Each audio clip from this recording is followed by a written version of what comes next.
Bonjour, nous sommes aujourd'hui le 29 avril 2021. Toujours achetés par les investisseurs globaux, les marchés émergents continuent de monter, ils montent d'environ 1% sur le mois. Néanmoins, ils sous-performent les marchés développés. Cela dit, la volatilité élevée du premier trimestre s'est quand même calmée.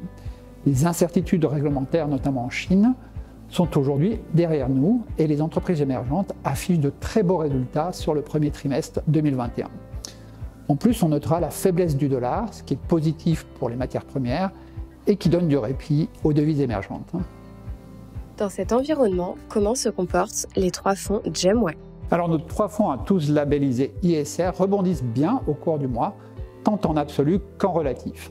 Alors même que la value, surtout les valeurs industrielles, les métaux, surperforment, nos fonds sont fortement aidés par la sélection de valeurs et nombreuses de nos valeurs montent d'environ 15 à 20% du fait de très bons résultats sur le trimestre.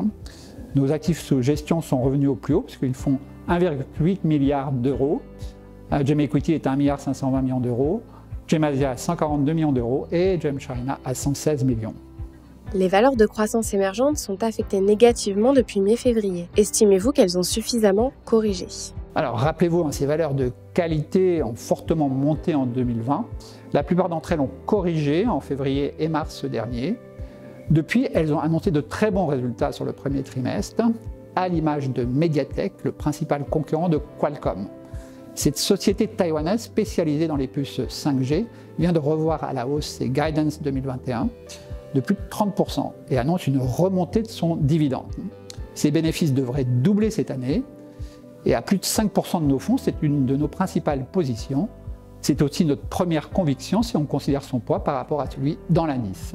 Les actions cycliques émergentes continuent de bien performer en avril. Qu'en pensez-vous? Alors, il est vrai que les matières premières ainsi que les sociétés industrielles se portent bien sur le mois. La baisse du dollar, les perspectives de reprise américaine continuent de jouer en leur faveur. En revanche, les bancaires ne suivent pas, à l'image des banques chinoises qui rechutent en avril.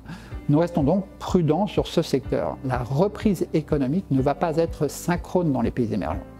La situation sanitaire est certes maîtrisée en Asie du Nord et la campagne de vaccination y suit son cours, mais ce n'est pas le cas ailleurs, et notamment en Inde où le nombre de cas Covid atteint malheureusement des sommets. Après avoir baissé, les actions émergentes repartent à la hausse en avril. Est-ce un point d'entrée? Alors, nous continuons d'être dans une phase de réduction de liquidité excédentaire. Il convient donc de rester sélectif. Mais indéniablement, les résultats sont au rendez-vous, ce qui est positif à moyen terme.